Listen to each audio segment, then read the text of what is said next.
City news वसा जनसेवेचा। Buldhana cyber गुन्ह्यातील अत्यंत गंभीर समजल्या जाणाऱ्या डिजिटल अरेस्ट स्वरूपातील फसवणूक प्रकरणात बुलढाणा सायबर पोलीस स्टेशनच्या तपास पथकाने मोठी कामगिरी बजावली आहे। तक्रारदार विनोद कुमार उत्तमराव साळोख आणि त्यांची पत्नी यांना खोट्या सीबीआय व ट्राय विभागाच्या नावाने धमकी देत त्यांच्यावर आर्थिक गैरव्यवहाराचे खोटे आरोप लावून 10 लाख रुपये ऑनलाईन भरवण्यास लावून फसवणूक करण्यात आली होती। तक्रारदाराने दिलेल्या माहितीनुसार दिनांक 20 ते 24 ऑगस्ट 2025 या कालावधीत अज्ञात व्यक्तींनी व्हॉट्सअप कॉलद्वारे डिजिटल अरेस्टची भीती दाखवून ॲक्सिस बँकमधील ग्लोबल टिम्बर्स नावाच्या खात्यात आरटीजीएसद्वारे 10 लाख रुपये जमा करण्यास भाग पाडले। यावरून दिनांक 25 ऑगस्ट 2025 रोजी सायबर पोलीस स्टेशन बुलढाणा येथे अपराध नंबर 4125 कलम 204.5.30182 318(4), 319(2), 336(3), 340(2) न्यायसंहिता 2023 सह कलम 66C 67D IT ऍक्ट प्रमाणे गुन्हा नोंदविण्यात आला। तक्रार प्राप्त होताच पोलीस निरीक्षक संग्राम पाटील यांनी तातडीने संबंधित बँकांना पत्रव्यवहार करून आरोपींच्या खात्याची तांत्रिक तपासणी सुरू केली। फसवणूक केलेले पैसे विविध खात्यात वळविण्यात आले असल्याचे समोर आले। तपास पथकाने त्वरित ही सर्व खाती गोठविण्याची फ्रीज प्रक्रिया केली। तांत्रिक विश्लेषणाद्वारे आरोपींनी वळवलेली तक्रारदारांची रक्कम मिझोराम राज्यातील एका बँक खात्यात गेल्याचे निदर्शनास आले। तत्काळ कारवाई करत त्या खात्यातील तब्बल 9,94,300 रुपये रक्कम गोठवून न्यायालयाच्या आदेशानुसार ती तक्रारदारांच्या बँक खात्यात दिनांक 12 नोव्हेंबर 2025 रोजी यशस्वीरित्या परत मिळवून देण्यात आली।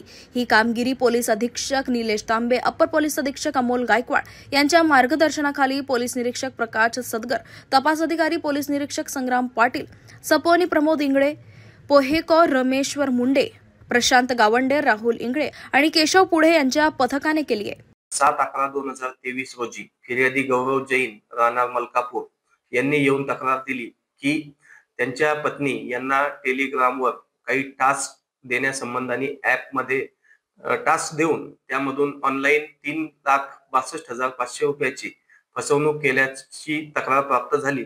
सदरची तक्रार दाखल झाल्यानंतर सायबर पोलीस स्टेशनच्या टीमने माननीय पोलीस अधीक्षक श्री निलेश तांबे सर, अपर पोलीस अधीक्षक माननीय अमोल गायकवाड सर यांच्या मार्गदर्शनाखाली योग्य तपास करून सुरत येथील 2 आरोपी यांना ताब्यात घेतले व त्यांच्याकडून सदर फसवणूक झालेली रक्कम पैकी काही रक्कम ही वसूल केली।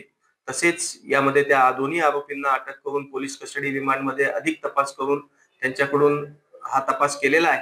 सदरचं यशस्वी कामगिरी ही सायबर पोलीस स्टेशनच्या टीमने केलेली आहे। सायबर पोलीस स्टेशनच्या वतीने बुलढाणा जिल्ह्यातील तमाम नागरिकांना विनंती करण्यात येते की अशा पद्धतीने कोणत्याही प्रकारची शेअर मार्केटच्या ट्रेडिंग मध्ये आपल्याला एक्स्ट्रा परतावा मिळतो असं आमिष दाखवून अथवा वेगवेगळे ऍप डाउनलोड करायला सांगून लोन देतो, तसेच डिजिटल अरेस्टची धमकी देऊन पैसे काढतो, अशा पद्धतीच्या वेगवेगळ्या फसवणुकीच्या तक्रारी प्राप्त होत आहे। मी या निमित्ताने नागरिकांना आवाहन करतो की अशा प्रकारे कोणत्याही प्रकारचा परतावा मिळवून देण्याच्या आमिषाला बळी पडू नका। कोणतेही ऍप जे डाउनलोड करायला सांगतात असे ऍप डाउनलोड करू नका। डिजिटल अरेस्ट नावाचा कोणताही प्रकार अस्तित्वात नाही। पोलीस अशा पद्धतीने अरेस्ट कोणालाही करत नाही। लोन ऍप डाउनलोड करताना व्यवस्थित पाहूनच आपण लोन ऍप डाउनलोड करावे अथवा जवळच्या बँकांकडून आपण लोन घ्यावे।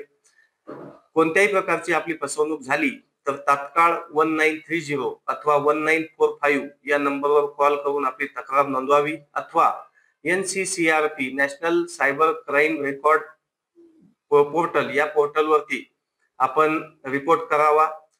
यापैकी काही शक्य न झाल्यास जवळच्या पोलीस स्टेशनला अथवा सायबर पोलीस स्टेशनला संपर्क करून आपण आपली तक्रार नोंदवावी। गोल्डन आवर मध्ये आपली तक्रार प्राप्त झाल्यास आपले फसवणूक झालेली रक्कम परत देणे हे शक्य होते।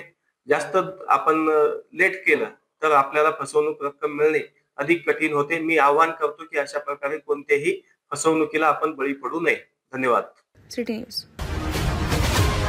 बातम्या व जाहिरातीकरिता संपर्क मोबाईल क्रमांक 9822 72 0784।